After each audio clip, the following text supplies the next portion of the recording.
Kembali di Kompas Siang, Saudara. Ketua Umum Partai Nasdem Surya Paloh hari ini bertemu dengan Ketua Umum Partai Demokrat Agus Harimurti Yudhoyono di kantor DPP Partai Demokrat Menteng, Jakarta Pusat.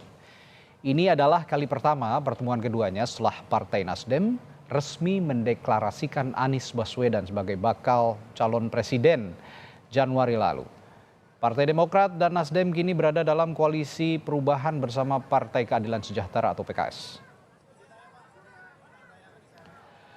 Dan Saudara, ada Renata Panggalo, jurnalis Kompas TV yang berada di kantor DPP Partai Demokrat di Menteng, Jakarta Pusat yang akan yang sudah memantau juga jalannya pertemuan antara Partai Nasdem dan juga Demokrat. Renata, yang dibahas oleh keduanya dalam pertemuan kali ini apa saja kira-kira? Ya, selamat siang, Radit dan juga saudara. Kalau berdasarkan informasi yang kami dapatkan dari Kepala Bakomstra Partai Demokrat, Hersaki Mahendra Putra mengatakan bahwa diskusi yang menjadi agenda diskusi pada hari ini antara Ketua Umum Partai Nasdem, Surya Paloh, dan juga Ketua Umum Partai Demokrat, Agus Harimurti Yudhoyono adalah terkait dengan koalisi perubahan dan sejumlah isu-isu terkini di Indonesia.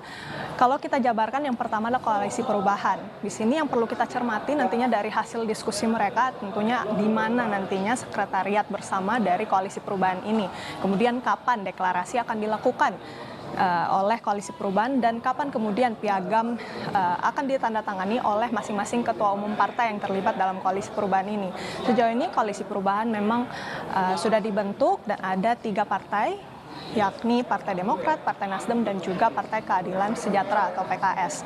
Sejauh ini juga sudah ada bakal calon presiden yang diusung, yakni Anies Rashid Baswedan. Tapi yang masih menjadi pertanyaan, siapa yang kemudian akan mendampingi Anies Rashid Baswedan menjadi calon wakil presiden. Nah, tentunya ini juga nantinya akan kita cermati. Dan kapan kemudian ini penandatangan piagamnya ini masih kita tunggu. Kalau dari informasi yang kita dapatkan juga dari Kepala Bakomstra Partai Demokrat, Hersaki mengatakan bahwa masih menunggu momentum begitu. Jadi dalam deklarasinya nanti ini juga akan dideklarasikan secara formal, secara resmi oleh masing-masing partai akan mengusung Anies Rashid Baswedan sebagai calon presiden di pemilu 2024. Tetapi Hersaki juga mengingatkan bahwa dalam silaturahmi kali ini bersifat kekeluargaan, tidak ada saling mendesak, sehingga memang masih kita akan tunggu nantinya apakah hasil diskusi dari Ketua Umum Partai Demokrat dan juga Partai Nasdem ini bisa menghasilkan pertanyaan-pertanyaan yang tentunya kami para awak media sangat tunggu-tunggu. Selanjutnya juga tadi disampaikan oleh Hersaki bahwa pada hari ini juga akan dibahas terkait isu terkini di Indonesia.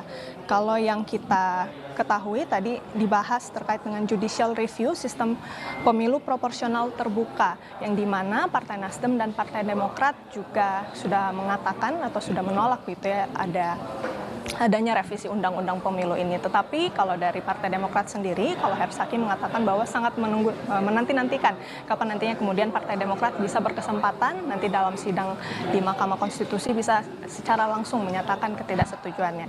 Kira-kira begitu Radi yang akan dibahas oleh masing-masing kedua ketua umum partai. Tadi rencananya setelah datang Surya Paloh yang memang baru pertama kali datang di kantor DPP Partai Demokrat ini akan mengelilingi kantor terlebih dahulu, lalu kemudian dilanjutkan dengan makan siang.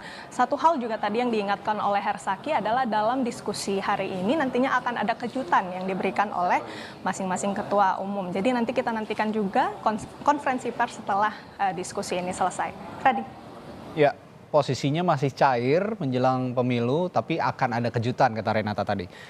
Kita akan tunggu kejutan apa yang akan diungkapkan oleh kedua ketua umum Partai Nasdem dan juga ketua umum Partai Demokrat. Terima kasih Renata Panggalo dari kantor DPP Partai Demokrat Menteng, Jakarta Pusat melaporkan.